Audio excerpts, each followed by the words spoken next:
And there shall be signs in the sun, and in the moon, and in the stars, and upon the earth distress of nations with perplexity, the sea and the waves roaring, men's hearts failing them for fear, and for looking after those things which are coming on the earth. For the powers of heaven shall be shaken. One man, one microphone, one mission, one message. True News, the only newscast reporting the countdown to the second coming of Jesus Christ.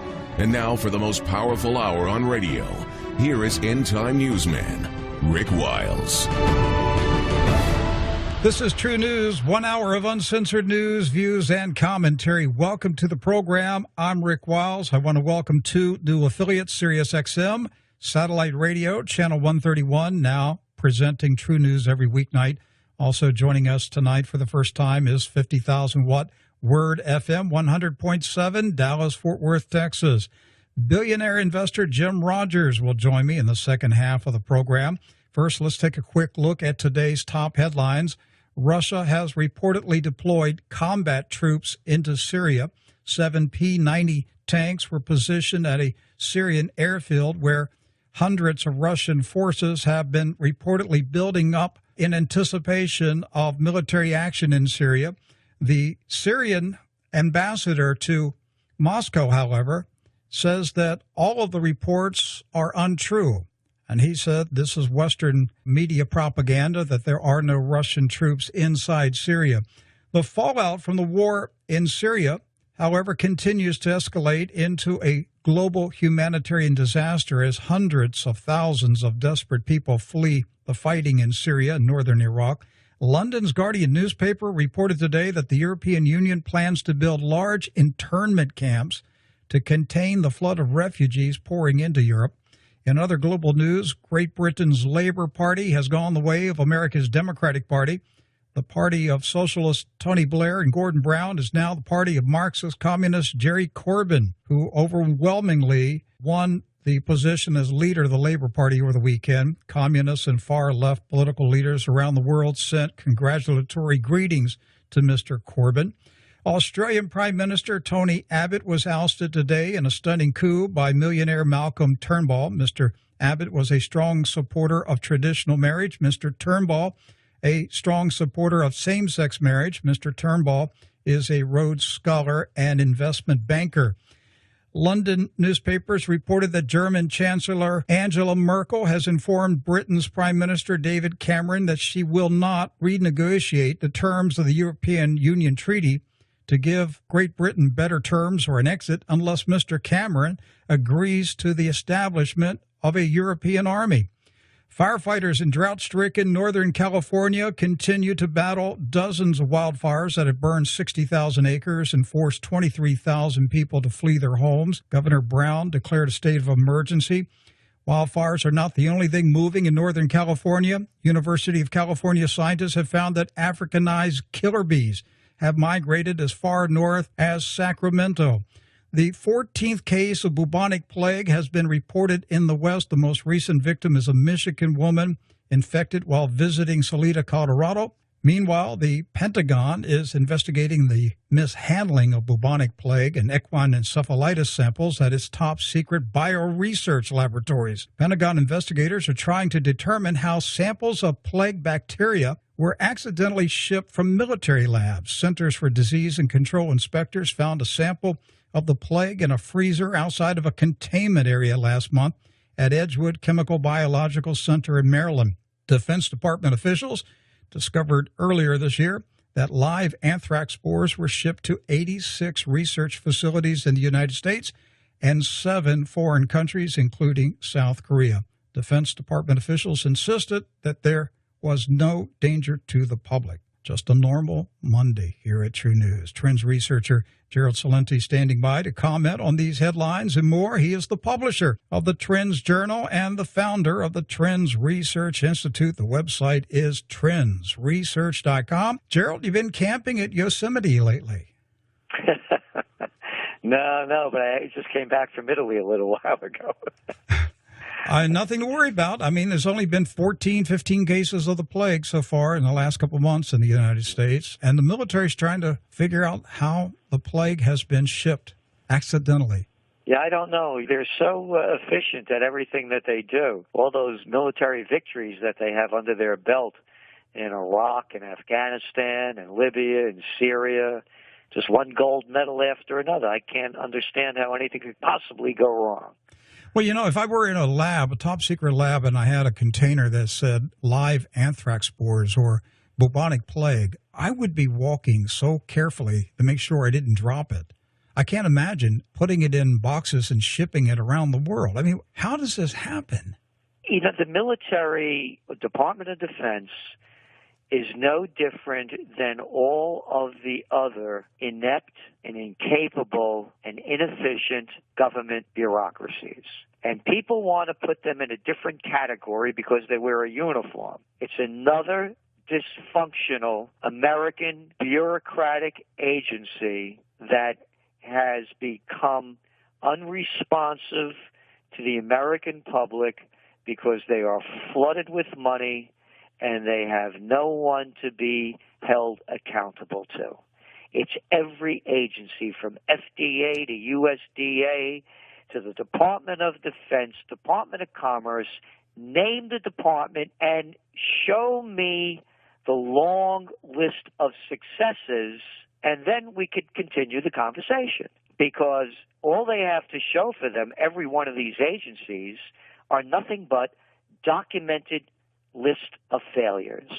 And they keep bringing new failures upon old failures with the arrogance that you listen to me, we know what we're doing, and we have a new plan.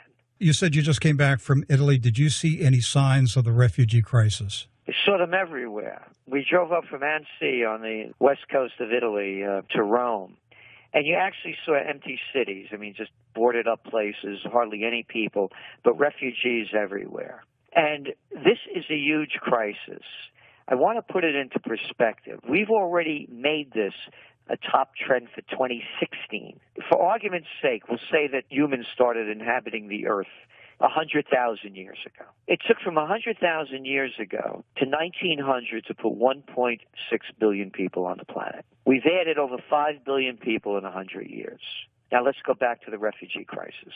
Pick up the papers. Syrian and Afghan refugees swam toward the Greek island of Lesbos on Sunday. After their dinghy, they were deflated. One after another. Another one here. Men, women, and children from Syria and Afghanistan clung to a dinghy. Blah, blah, blah, blah. There are nearly 300,000 people who have sought refuge in Greece by sea this year. What were the two countries they mentioned? Syria and Afghanistan. Hasn't America been in Afghanistan now for the longest war in American history? Isn't the place totally destroyed like Iraq? Oh, the refugees from Syria. I'm sure, Rick, you remember Hillary Clinton? Assad has to go. Yeah, Assad, the leader, the sovereign elected leader of Syria. You heard President Obama, the Nobel Peace Prize winner. Assad has to step down. Oh, you forgot John Kerry? Assad has to go. He no longer should be running the country. And the United States has been supporting, quote, those rebels, along with the Arab League of Murderers, who is supporting the vicious people to overthrow the Assad government, of which none of it is our business. As an American, I believe in the Founding Fathers, no foreign entanglements. Be that as it may, no one's talking about who's behind this crisis. 1 million people dead in Iraq, the place destroyed. Gee, I wonder where ISIS comes from. Can't figure out how they get radical people in a nation that has been totally destroyed, based on false information. We'll call it false information rather than lies. I don't understand why people are flooding out of Syria after President Obama, Hillary Clinton, Samantha Powers, Susan Rice. Gaddafi has to go. You remember Hillary Clinton on CBS when asked what she felt like when she heard Gaddafi was dead. We came, we saw, he died. That's her. Let's not forget John McCain and Lindsey Graham. John McCain was photographed with some Islamic jihadists who turned out to be ISIS leaders. That's right. So what we have is America responsible for that element of the crises.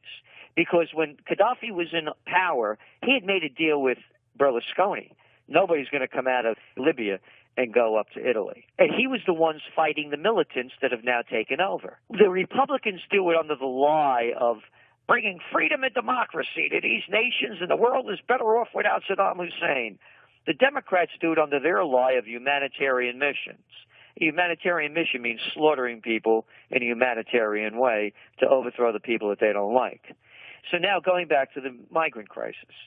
I mentioned those numbers of the population explosion. I want to throw another layer on top of it. We are in the midst now of a global economic slowdown, a meltdown, that's going to be worse than the crash of 1929 because it's been artificially inflated since the Panic of '08 with trillions of dollars of cheap money to pump up the equity markets so the big guys can make a lot of dough as everybody else loses money. Median household income in the United States, adjusted for inflation, the average American family has lost $6,500 since 2008. You have crashing commodity prices worldwide. Commodity prices right now are down to 1999 levels. And if anybody forgot, it was a recession began when the dot-com bubble popped in 2000. That's what we have commodity price levels back to. Let's go back to the refugee crisis. If you live in Ghana, Congo, Niger, Nigeria, Brazil, Colombia, Bolivia, go around the world of all these natural resource-rich nations that were making money and staying afloat as commodity prices were hitting new highs. Now they're hitting new lows. And not only are they hitting new lows, so too are those countries' currencies. Oh, yeah, not too far from us, south of the border, Mexico way. Peso now down at an all-time low. Brazil, touching an all-time low. Hey, not far from us, Canada. Oh, yeah, the Canadian dollar back to 2004 levels. Oh, they're in a recession.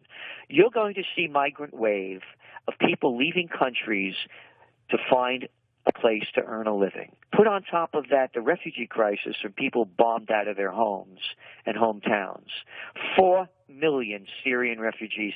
I have 2 Syrian friends, doctors. Syria was a very educated and a quite prosperous nation before Obama and the other mad people. They're living up in Canada now. You have 4 million refugees. You have 11 million displaced people and about 300,000 dead. Then go over to Libya, go over to Afghanistan, go over to Iraq, go over to Yemen now. The United States, along with the royal family, are slaughtering people every day in Yemen, destroying this very poor nation. Migration, immigration, call it whatever you want, it's going to be a major crisis issue in the years to come. Gerald, has there been anything of this scale since World War II? It's going to be bigger, and that's why I'm bringing the number in, that we've increased the population over 5 billion people in a little over 100 years. It took 100,000 years to put 1.6 billion, well, we're 7.2 billion people from 1.6 billion people in 1900. So now you have waves of people. There's no stopping it unless we change course. And to us, the course is peace and prosperity. I have to tell you, I'm quite offended by our presidents, current, past, as well. Every time they end their talks, they come up with this, God bless the troops and God bless America. They're not talking about my God. My God didn't bless war. My God was the Prince of Peace. So I take offense when they use my God's name in vain, because all this war has brought us is not only murder of the first degree, and you're seeing the implications now, it has destroyed the prosperity of this once great nation. The trillions of dollars spent with just Iraq and Afghanistan. So they're robbing the nation of our prosperity on this constant path of war, besides the immorality of it, which has filtered back into the nation because now we've militarized the entire nation. The police have become militarized like the military, with their vehicles, with their weaponry, with their gear, and with their tactics. And now we're seeing a fight between the people and the police. It's a moral breakdown with many implications. Jesus said that God will not be mocked, that whatever a man sows, that shall he reap. And if you apply that to a nation, God will not be mocked, because whatever a nation sows, it shall also reap. For decades, we have been sowing revolution, disorder, coups d'etats, wars, assassinations, and this is our official policy of our government. If this is what we have sowed around the world, we're going to reap it domestically here. It's going to come home. And it's going to get worse as you see this economic meltdown. You're seeing a battle between the races already. As a guy, I'm born in the Bronx, and we used to have this saying, when people lose everything and have nothing left to lose, they lose it. And that's what you're going to see. Not only the lose it of the people that would never think of committing crimes because now they just have nothing to live for, but now on this lower socioeconomic level, the ladder to success no longer exists. So they're going to be joining more crime gangs. So they're going to take the violent way because the other path is being taken away. So what we're looking at is a very unsettling future unless we restore morality back into this nation. And to me, that's the only way out. Gerald, are we going to get through 2015 without a financial panic? We have forecast on August 6th that we believe the financial panic will happen before the end of the year. And my greatest concern is when all else fails, they take you to war. I mentioned before about commodity prices and the dot-com bubble bursting in March of 2000. Several months later was 9/11. People forgot that we were in a recession when 9/11 hit. They also forgot that they lowered interest rates to 46-year lows to get us out of the recession, and they created the other bubble. We are on a path of recreating history. You had the crash of 1929, the Great Depression, currency wars, trade wars, World War, the Panic of '08, the Great Recession. There's been no recovery for the average person. I gave you the numbers. Median household income actually is below 1999 levels. The gap between the rich and the poor is wider than it was during the Gilded Age. And now you're talking about currency wars with China and trade wars. And next step is World War. When all else fails, they take you to war. Terrorist strike, false flag or real. Rick, you'll see people tying yellow ribbons around everything that doesn't move and waving flags as we start another war of madness. Bring home the troops, close the bases overseas, secure the homeland, put the troops to work rebuilding our rotted third world infrastructure, and force Congress to vote to go to war, which they have not done since World War II, and have on each state ballot a referendum where we the people will tell Congress how to vote. So this is a real action plan for peace, because with peace comes prosperity. Gerald, as a trends researcher, what are your observations about the political climate in the United States in 2015? Right now, the gap is so wide, the distrust is so broad, this is the time for a new movement. If we were to make a forecast today, and we made one before Donald Trump got into the race, the reason that Trump is gaining the way he is he's running up against a bunch of rookies. Anybody that lives in New York knows the power of Trump, from Wall Street to Fifth Avenue to Columbus Circle, East Side, West Side, all around the town. It's Trump, Trump, Trump. He is a Berlusconi of America. The people will vote for him thinking that if they have a billionaire in office, they'll get rich too, and he'll solve the problems. It'll be tyrant Trump, and I can see that happening. If we were to make a forecast now, he will win. We will have no peace, no prosperity with the Bloods and the Crips in office. And to me, that's all the Republicans and Democrats are. They're murderers and thieves. They've murdered people throughout the world, whether it's Afghanistan, Libya, Syria, Iraq, and other places. They've robbed our money in the name of too big to fail, bailouts, and other deals for their buddies. So to me, anybody that's associated with the Bloods and the Crips that they prefer to call Republicans and Democrats are accessories to crime. You look at the polls, you look at the levels of discontent. There's never been a greater time in my life, as I see it, for movements for positive change, for morality to come back to America and to bring it to new levels. So on one side is the dark, but the light is shining through if people would only look up and see it. Gerald, you travel a lot. Are you aware that starting October, without a real ID approved license, you cannot enter a federal building anywhere in the United States? And starting in early 2016, you will not be able to board a plane. Remember when George Bush told us the evening of 9/11 and 9 days later in the State of the Nation address, and he said that the reason they attacked us is because they hate our freedom and liberty? I guess they have no reason to attack us anymore. And we don't have any left. You know, that's another way of looking at it. We shouldn't be attacked now. Not according to their thinking. You know, most people, and including myself, I forgot about the Real ID Act. You know, that was years ago. You know, there was an uprising against it. They shelved it, and you didn't hear anything else about it. And then in just recent days, I'm seeing news articles saying Real ID Act takes effect October 2015. You know, I have this button. It says, how could 60,608,582 people be so stupid? That was after the second election when Bush beat that other fraud, Kerry. Bush was a transparent fraud. We have now the commander-in-chief that conned people. People forget.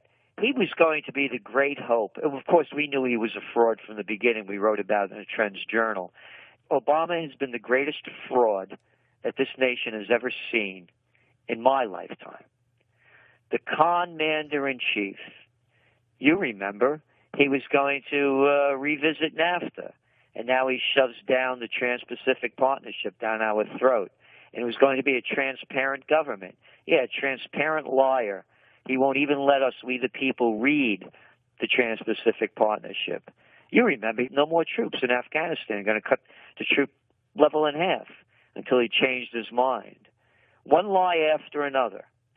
So, yes, the reason why these things are being pushed through without any notice is because the people that believe in this fraud are the ones that don't say anything about it. Gerald, does Obama work for the same shadow government that controlled George Bush? You know, it's the same group of frauds. Dr. Paul Craig Roberts, who I'm sure you're familiar with, he writes for us, by the way, the Trends Journal. Who's going to be up here next week to address one of our conferences, which is a real honor because he never goes anywhere. And the conference begins on the 18th, and there's still room if anybody wants to come to that. Of course, the rally on the 20th is free. But anyway, I talked to Craig one night, and I said, you know, Craig, I'm looking at this photo of Obama and his national security team. I said, what a bunch of losers. I said, who's really calling the shots? Now, remember, Paul Craig Roberts was the former Assistant Treasury Secretary under Reagan, and he could and did bring in the director of the CIA and question him under oath. Craig said to me, you know, Gerald, what you see is what it is. He said, these are the people making the decisions and setting the policy. He said, the things go on afterwards? Of course they do. But the policy is being initiated by these people. It's the Wizard of Oz. There's an old man behind a curtain with a dog. That's why Trump is running all over these guys, because he knows what little boys they are. They can't compete with him. These are sheltered little politicians. So what I'm saying is, yes, there are the powers behind the scenes, but there are the powers in front of us that if the people are afraid to admit what little lowlifes are in high office that are making these decisions.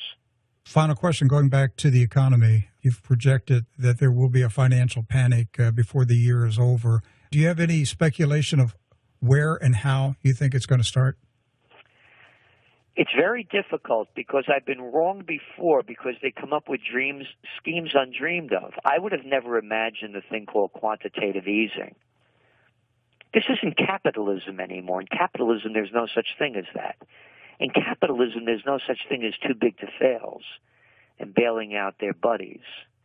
So you never know what kind of schemes they're going to come up with, and that's what makes it difficult to name the time and the place and the where and the how. If I were to assume where it's going to happen, it's going to begin as a meltdown as the emerging markets continue to melt down, as currencies keep crashing, and I would say all eyes on China. Because China's doing everything they can to prop up the Shanghai and the Shanghai's lost 40% of its value just since June. And China, by the way, they're blaming China on, but China's just the canary in the equity market mine, because the rest of the world isn't buying things. That's why China's not making them.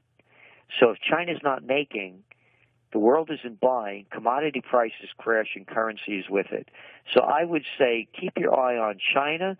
Look at the exports coming out now out of Taiwan and South Korea. They're down like 14, 15%. You're looking at commodity prices like iron ore was selling for about $190 a ton back in 2011. Now it's down to around $50 a ton. You go up and down the list. So I would say watch commodity prices very closely, watch currencies, and watch China, because we're going to see a lot of broken China. Yeah, I have just a gut feeling it's going to start in Asia on a Sunday night. And yes, that's a good point. That's a good point. A Sunday night. And the other thing that people don't know is that China makes a lot of its policy during the weekend. That's right. I think that meltdown's going to start either China or Japan on a Sunday night and move quickly to Europe and then over to the United States. My guest today, Gerald Celente, he is the publisher of the Trends Journal, and the website is trendsresearch.com. Thank you, Gerald. Oh, thank you. Always great being on with you, Rick. Thank you for all you do, and thanks for having me on. Yes, sir. We're going to take a break. I'm Rick Wiles. You're listening to True News. When I come back, billionaire Jim Rogers will be here. Don't go away. You're listening to True News, the end-time newscast. Rick will return after this announcement.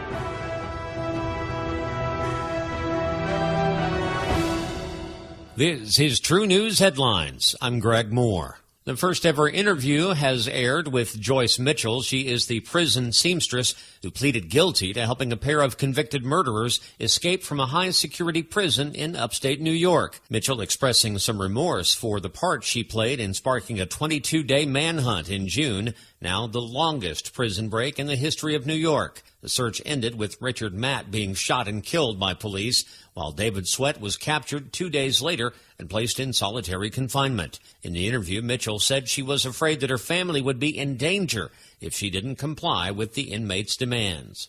I did wrong. I deserve to be punished. But, people need to know that I was only trying to save my family. The former prison worker also spoke about some security lapses at the prison that made it possible for her to smuggle in some of the tools the inmates used to break out. This is True News. We live in an ever-changing world where getting accurate, timely news and information is becoming increasingly difficult. The stranglehold by much of the mainstream media, let alone the total bias often exhibited by that media, creates a credibility issue. Today, people around the world faithfully tune into True News every weeknight for news, information, and inspiration they can't find anywhere else. Since 1999, True News has earned the reputation of being one of the world's leading sources from a Christian worldview. To help you stay connected to the news and information you need, True News has developed a free app for your smartphone that will give you news plus information about current and archive shows. We believe this app will become increasingly more valuable to you as we come closer to the day of our Lord's return. You can find the app at iTunes or Google Play. You can even find additional information at our website, truenews.com. That's TRUNEWS.com. Reporting the countdown to the second coming of Jesus Christ, you're listening to True News, the end-time newscast.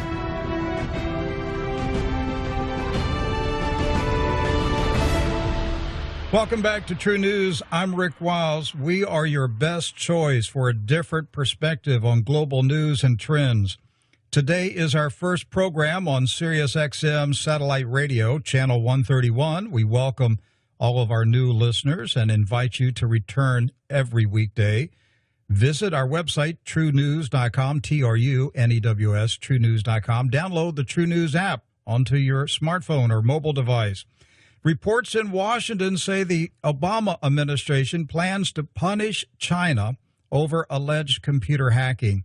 Obama administration officials have hinted they will impose economic sanctions on top Chinese corporations, possibly this week.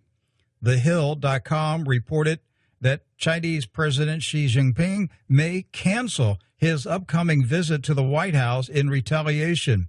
Meanwhile, the European Union this morning extended by 6 months a visa ban and asset freeze targeting 149 close associates of Russian President Vladimir Putin, plus 37 Russian corporations with close ties to the Kremlin. Global investor Jim Rogers, founder of the Rogers International Commodity Index and the Rogers Global Resources Equity Index, is on the telephone. He's also the author of a number of best-selling books, Street Smarts, Adventures on the Road and in the Markets, and A Gift to My Children, A Father's Lessons for Life and Investing. Jim Rogers, welcome back to True News. I'm delighted to be here, Rick. Congratulations on your new situation. Yes, sir. And you're our first guest on Sirius XM, so it couldn't be any better. Boy, I hope I don't bring you bad luck. No, this is going to be a good interview. Jim, you know, this news today that the U.S. may impose sanctions on China, and plus the EU has imposed another 6 months of sanctions on Russia. Is any good going to come out of this? Nobody wins trade wars, especially when they get worse and worse and worse. No, history has shown that over and over again. No, this is not good for anybody. It's not good for us. It's not good for whoever's on the other side. And we've done it a lot, not to our benefit. Let's start with the Chinese situation. The matter is alleged Chinese hacking. So what does the United States do if the Chinese are hacking into our computer systems? Rick, I have absolutely no idea who's doing what to whom. But I do know, and you know, that the United States is hacking all over the world. Not only are they hacking all over the world, they're going into everybody's bank accounts, telephones, computers, garages, bedrooms, everywhere. I mean, we know that. The government has admitted that the NSA is everywhere. So you think they're only picking on us and Angela Merkel and the heads of other governments and not the Chinese? I mean, come on. This is absurd. If we can do it, why can't they do it? If they are, and I don't know. I don't know if they are. If they do impose sanctions this week, you know, TheHill.com is reporting that the Chinese president most likely will cancel his trip to Washington. What kind of repercussions do you see coming out of that decision? Well, as I say, all kinds of sanctions and wars and trade wars are never good for anybody. So we do something, then they do something. So we'll have to do something. They'll have. This is not helping any citizen of any country in the world. Maybe a few politicians are having a lot of fun, getting themselves on TV, maybe getting a few votes. But what good does it do if the Chinese, we need the Chinese, they need us. Together, we're the two largest economies in the world. We should be getting very, very rich together instead of sitting here fighting with each other, which will cause trade to go down, profits to go down, jobs to go down, markets to go down. Who benefits? Nobody. And history also shows, Jim, that economic sanctions are a prelude to war. I mean, this is what was happening prior to the Japanese attack on Pearl Harbor. Well, I didn't want to get into all that, but you're exactly right. There is no question that throughout history, trade wars often and sanctions often have led to worse. It's a real war. And who wins? Nobody wins real wars, even the people who think they win real wars. There's massive destruction, millions of lives, billions of capital which is destroyed. My goodness. Go back and look at history, how much it costs to, quote, win the war, and see what you get for it. Not very much. Jim, what is the state of the global economy as of today? Well, unfortunately, the economy worldwide is not very strong for many reasons. We've been living in an artificial world for the past 6 years. This is the first time in recorded history, Rick, that we've had every major central bank printing staggering amounts of money. The Japanese said we will print, this is their word, unlimited amounts of money. The Europeans said we'll do whatever it takes. You know what the British have done, what the Federal Reserve has done. So we've all been living in a very, very artificial world for several years. And if you print me $10 trillion, I'll show you a very good time. You know that. Everybody can have a good time. In the meantime, debt has gone through the roof. Debt everywhere is skyrocketing. Even the people who've been talking about austerity, their debt is going higher and higher. So it's all built on money printing and higher debt. And some people are having a wonderful time. The people getting the money are doing very well. But unfortunately, look at unemployment, for instance. Unemployment is still higher than it was in 2008. I can go on and on. Yes, some people are happy. Most of us are not. And the ones that are happy because of huge debt and money printing. Alan Greenspan told CNBC 2 weeks ago that debt and deficit spending is coming to a head worldwide in the next several months. Do you see some type of collision coming up this fall? No, of course. I'm shocked that Alan Greenspan even knows it, much less that he says it, since he's the one who started this whole game. I'm not sure whether it's this fall or next year. What may happen is we may have problems in the markets. People will call the central banks in panic. The central banks, which are made up of bureaucrats and academics, don't know what they're doing. They will panic and they'll do something. Who knows what? Then we'll have another rally. But, Rick, in my view, that will probably be the last rally because the markets are catching on that this is artificial and this cannot go on forever. So you think we have maybe one more big rally remaining before reality sets in? Well, that's my view, yes. They'll try to save us again if the market goes down. You pick the number, 17%, 13%. I mean, they don't know. They'll panic, and they'll try to save us. But I'm afraid that soon it's going to be out of their control, and the markets are going to take control. And when the markets dictate, they're more powerful than the central banks, and then we all have a big problem because we've got this staggering debt that's built up over the past few years. Rick, even China now, in 2008, China didn't have much debt for historic reasons.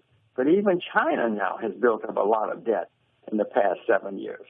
So this is not a good situation. With the Chinese pumping hundreds of billions of dollars into their stock market, they're draining down their Forex reserves.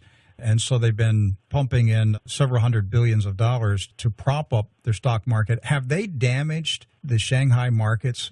Well, first, if they've been intervening, and I don't know, but apparently they have, that is not good for any market. When you have something, a government or anybody artificially interfering in a market, it leads to an artificial situation, and artificial situations are not stable.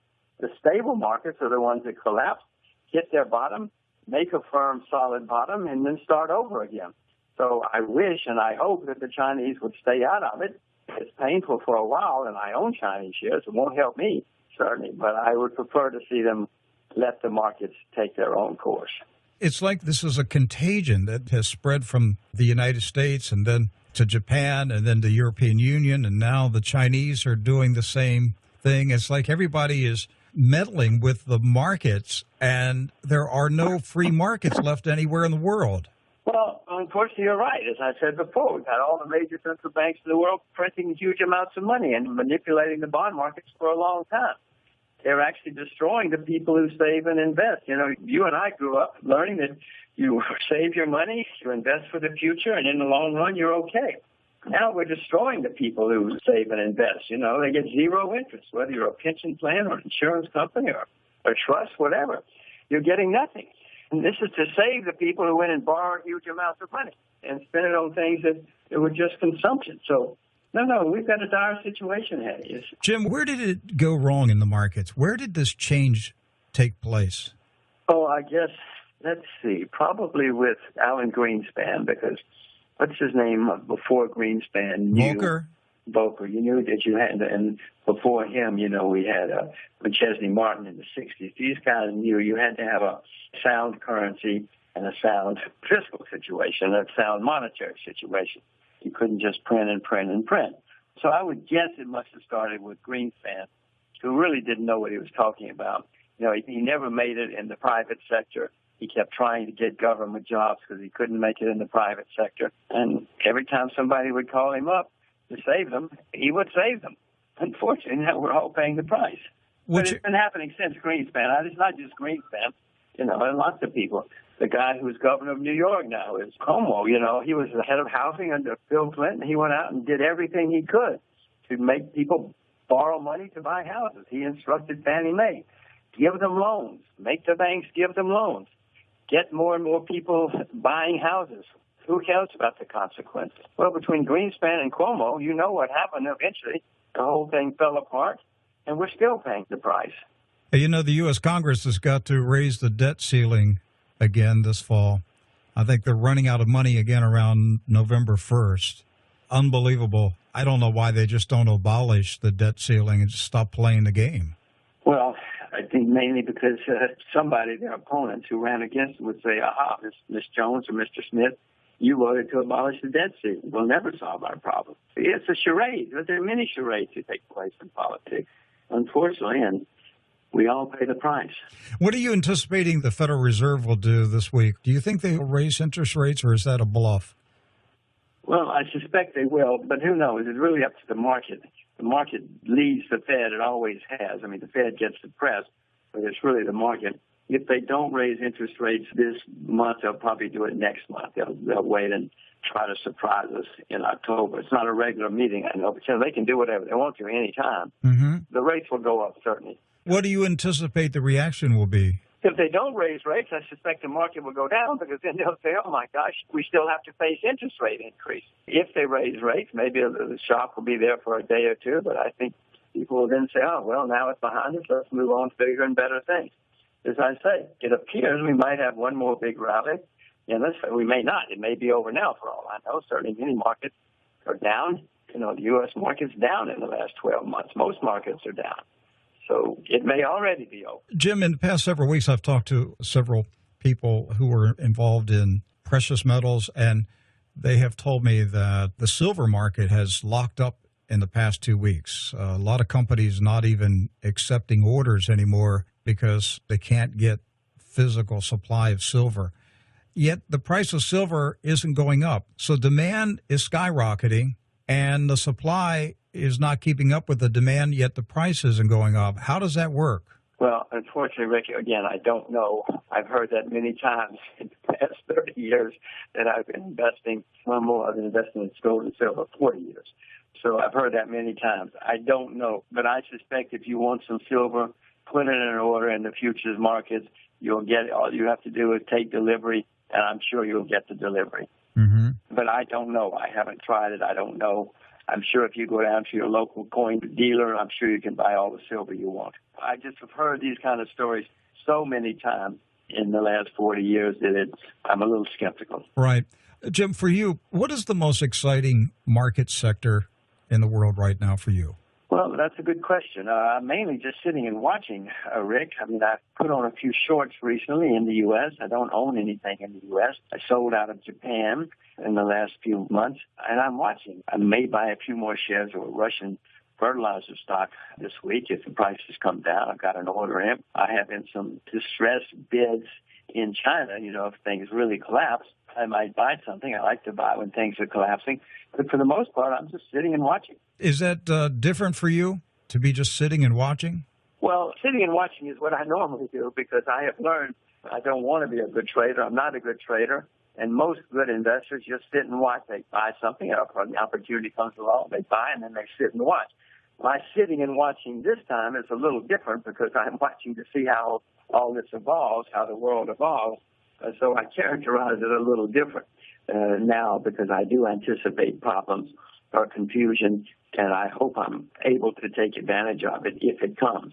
I mean, gold, I want to buy more gold. I want to buy silver. I haven't bought serious gold in 5 years. I own gold. I've even hedged some of my gold. But if gold goes under 1,000, I hope I'm smart enough, Rick, to buy a lot of gold because in the end, gold is going to turn into a big bubble in a few years. And, you know, if you own the bubble, you make a lot of money. Jim, do you think the world is moving towards a global reset of the financial system? Yes, because it wants to, but because it's going to be forced on us. The debts are staggering. We had a big problem in 2008 because of the debt in the world. Well, Rick, the Federal Reserve's debt alone, its balance sheet alone, has gone up 600% in just 7 years. The debt everywhere has gone through the roof, including the U.S. government.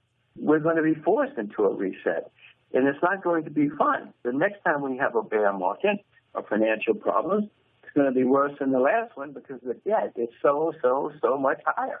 Do you think this reset will come orderly or very disorderly? If the market forces it, it's going to be disorderly because the debt is so high. But even though the government and the central banks say, and maybe at times it could have been orderly, but no, it's out of control now. The central banks really don't know what they're doing, and even if they did, they don't have the ability to control things anymore because the markets have more money than they do. If you were appointed the global czar and the world said, Jim Rogers, we want you to straighten out this mess, what would you recommend? Well, I would certainly abolish the central bank in the U.S. You know, the world has gotten along fine without central banks many times in history. Now, a world without central banks can have big problems. But I would remind you that in the U.S., we've had 3 central banks. The first two disappeared because of problems. So, and this one's going to disappear too because the problems it's generating are worse than we've had in history. But I would probably get rid of central banks and let the market take its course. It's not going to be fun, but at least if we didn't have the central banks interfering and making things worse, we'd go ahead, we'd take our licks, we'd take our pain, and then we could start over. The way it's going now, we just keep prolonging things, and debt builds up, and inefficiencies build up, confusion builds up, and when we pay the price, it's going to be bad. You know, if you have cancer, the sooner you attack the cancer, the better you are. But if you wait too late, you don't survive. Have you ever thought of the possibility of a global debt jubilee where all the nations simply just declare, we're just going back to zero, we're just forgiving all this debt and acting like it didn't happen? Well, that can certainly happen, but Rick, that's a very disastrous world. I mean, then you have no insurance companies, you have no banks, you have no pension plans, you have no endowments. Yeah, it can certainly happen, and the people who save their money and have money in the bank are going to be destroyed. Some people will come out way ahead. Yeah, it can happen, and I'm sure it's happened at times in history, but it's only a result of a disaster which leads to that, and it may be a cure for a disaster, but be prepared for a lot of pain while it's going on. I've heard estimates that the aggregate amount of derivatives in the world is somewhere close to $750 billion. It's a number that most people can't even comprehend. Will derivatives be the undoing of the system? Well, when we have the next financial crisis or the one after that, yes. Many people are going to be totally wiped out because of derivatives. Nothing wrong with derivatives, just like a Porsche. There's nothing wrong with a Porsche, but a lot of people get killed driving Porsches because they don't handle them right. So derivatives is going to wipe out a lot of people. Some people are going to make a lot of money from derivatives, just like some people have a lot of fun driving Porsches. The people who get it right are going to make a lot of money, but most of us are going to suffer badly because of the staggering leverage that's in the system. I keep harping on it. Maybe I'm beating a dead horse, but the derivatives are just one indication, one facet of the huge amount of debt which is built up in the past 50 years. Jim, are you paying attention to this immigrant crisis, the refugee crisis in Europe? You know, there's hundreds of thousands of people streaming out of the Middle East, coming into the European countries. Over the weekend, Germany shut down the trains coming in from Austria simply because they could not handle any more refugees coming in. To me, this is one of the most heartbreaking things I've ever seen in my lifetime, and yet this has the potential to totally disrupt societies. I'm delighted to see the Germans stepping up to the plate and saying, okay, we're going to do our part. I wish everybody would, but then you ask the question, well, how do they do it? 800,000 people, which Ms. Merkel said she would take. Where do they put them? How do they get the money? This is a very desperate and complicated situation. And, of course, the worst of it is we in the United States, they will take 10,000 out of a few million, and we're the ones who started the whole thing. I mean, we're the ones who blew up Iraq based on lies. We're the ones who started this whole thing with ISIS. I mean, ISIS is the result of our actions several years ago. It turned against us. We didn't mean for it to. But, you know, we're the ones who are really responsible for the whole thing, as many people are now starting to write about, and yet we're not even going to do anything except take 10,000 people. It's terrifying. I mean, we need labor. Europe needs labor. We need ambitious people. Immigrants are what made America great. Everybody listening to this show's forebears came to America as immigrants, and that's what made America great. So we need ambitious, hardworking, driven people.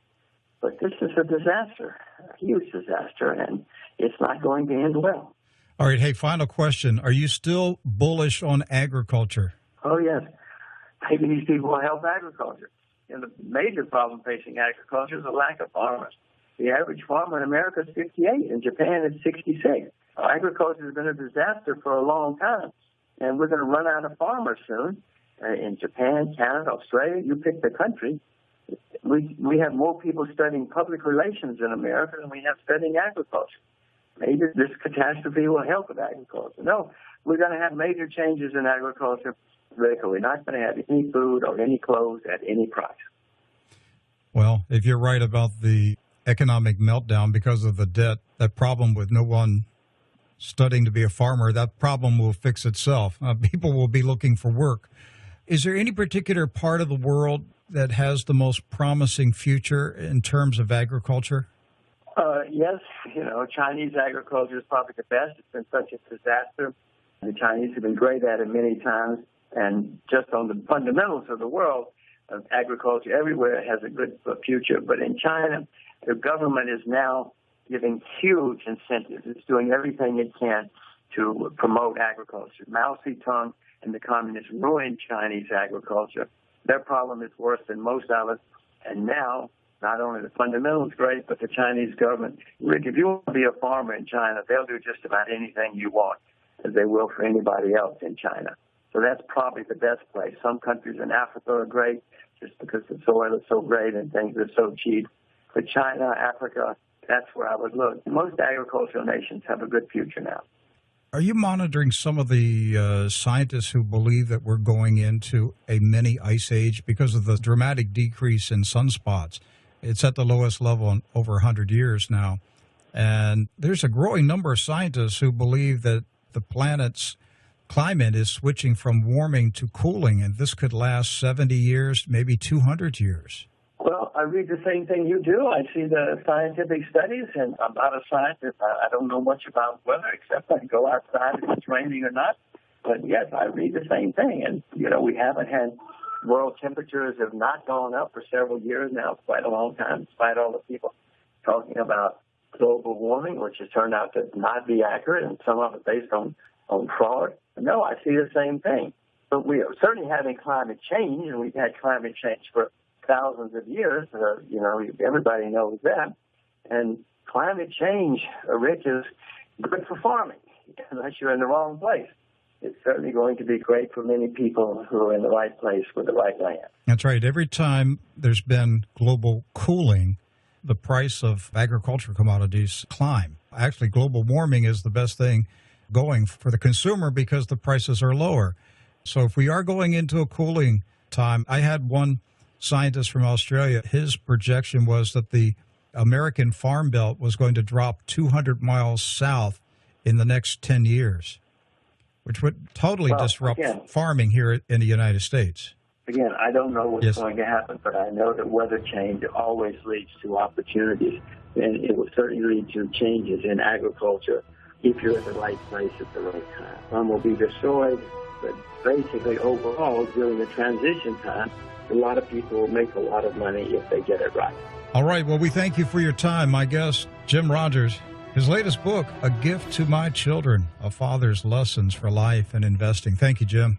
My pleasure, Rick. Let's do it again sometime. And congratulations. Thank you, sir. Thank you.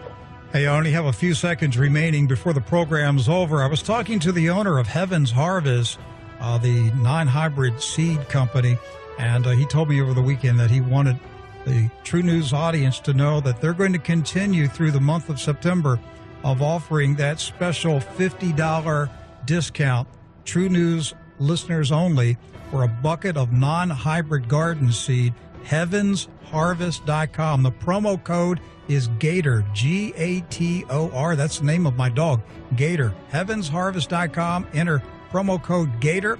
Get $50 off a bucket of non-hybrid garden seed.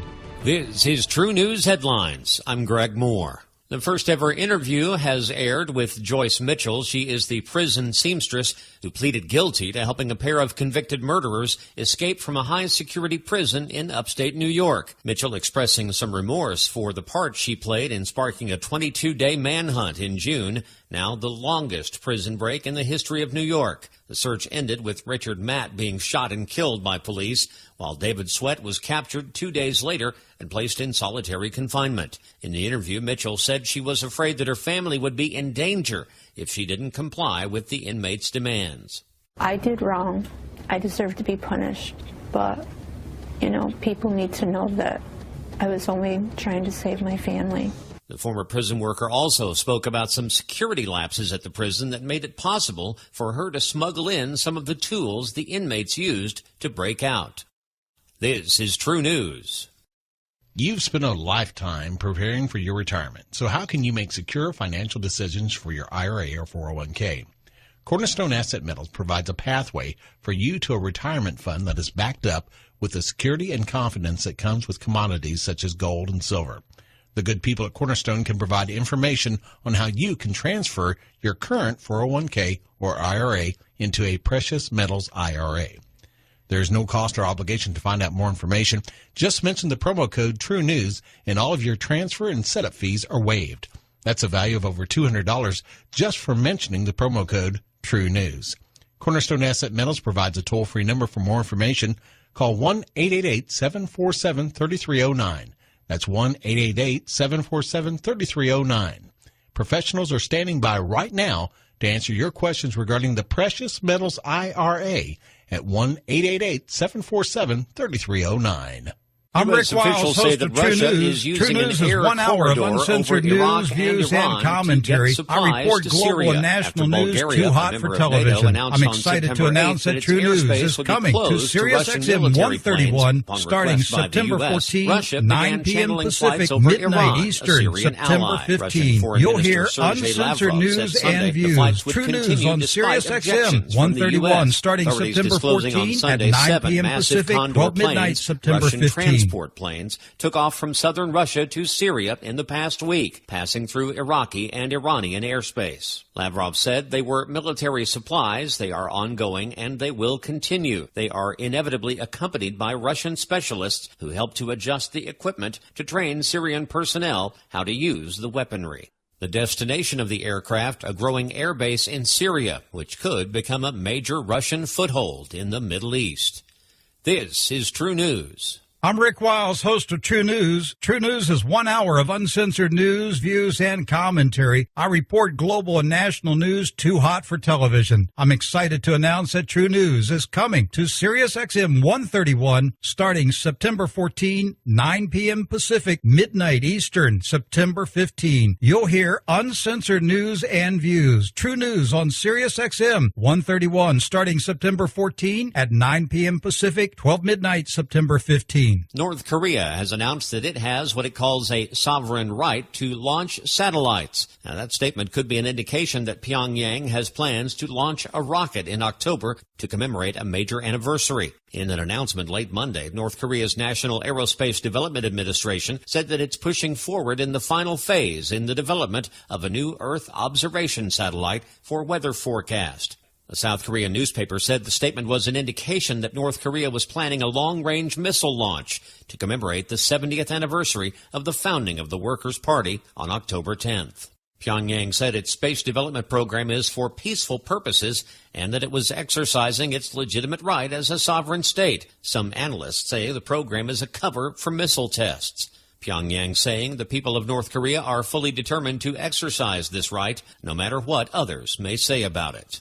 Air India plans to move 130 employees out of cabin crew duty because their body mass index is above the limit set by the airline. The company warned 600 of its 3,500 cabin crew personnel last year to lose weight within 6 months or risk being taken off flights and given stationary jobs. The airline now taking action, displacing flight attendants whose BMI exceeds 22. For more news, views, and information, visit our website, trunews.com. That's TRUNEWS.com. I'm Greg Moore.